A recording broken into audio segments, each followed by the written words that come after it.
Là, ils m'ont mis dehors, là, mais ils ont mis tout le monde au grand complet dehors à CKRV. Puis après ça, je me suis ramassé... C'était pour quelle raison ils cherchaient? Restructuration administrative. Okay.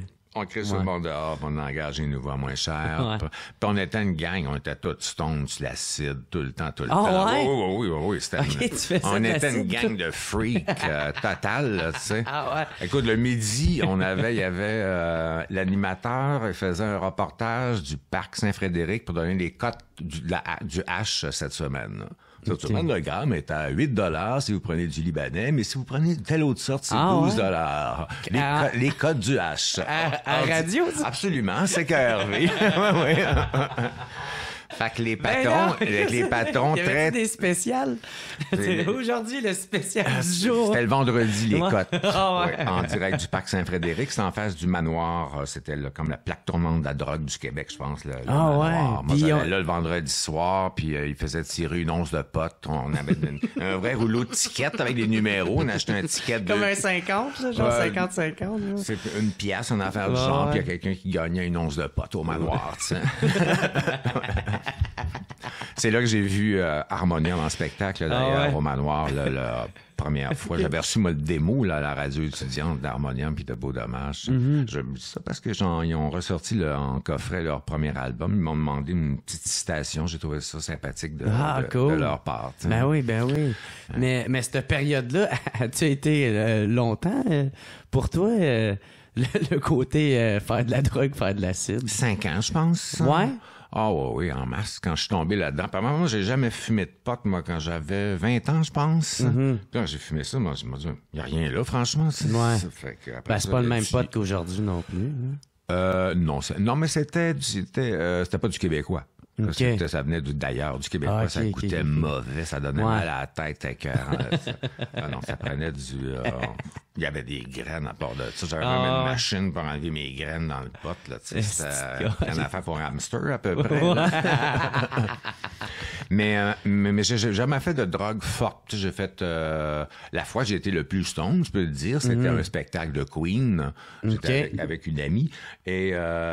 on avait fait un cap de THC chacun, et puis moi, j'étais rendu sur le stage avec le band, il y avait un système, j'ai dit, bon, on s'en va dessus, là?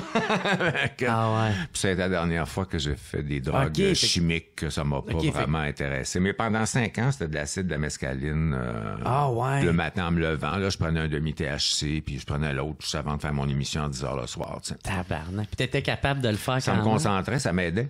J'ai arrêté de juste... quand à chambre, il a fallu que j'apprenne mon anglais live, là, je serais peut-être mieux de pas trop faire d'acide. Tu sais, Tabarnak. Non, mais tu sais, j'en ai jamais fait, mais le buzz qu'on me parle, c'est que c'était vraiment une déformation avec la réalité. Ouais, ça dépend. Moi, ça m'en prenait pas mal, dire, parce que je sais, quand je vais chez le dentiste, il dit, faut te piquer, toi, comme il faut. J'ai un bon système immunitaire, ça a de l'air. Moi, je prenais 2 acides. Je suis là, moi, tu décollais, m'emmener, tu passais de quoi, tu sais.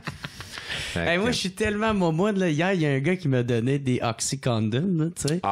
Puis, non, mais c'est des 5 mg, ça a l'air, c'est pas tant grand-chose. Le gars me l'a dit, tu sais, peut-être même une, ça va rien te faire, là, tu sais. Fume du pot, c'est bien mieux de même avec une bière, là, tu sais. Moi, je l'ai coupé en 4.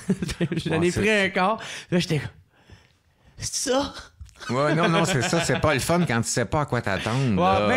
J'ai trop trippé en faisant de la speed, moi, plus jeune. Ah, non, ça, du speed, j'haïssais ça, moi. C'est ça. Fait que moi, là... j'avais la mescaline qui était bonne à l'époque, qui te donnait, là. La fois que j'ai ri le plus de ma vie, je m'en souviens très, très bien. Ça, c'était des beaux trips smooth, là. Ouais. Mais ça fait un trip d'alcool, on me dit, la mescaline environ. Oh, non. Non?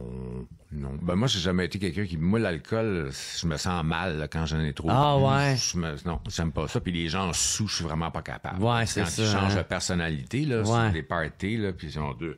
Hey, Claude, comment ça va, toi? Ça, moi, je change pas de personnalité, là. Même si je fume un joint ou je prends, tu sais, mais c'est ça.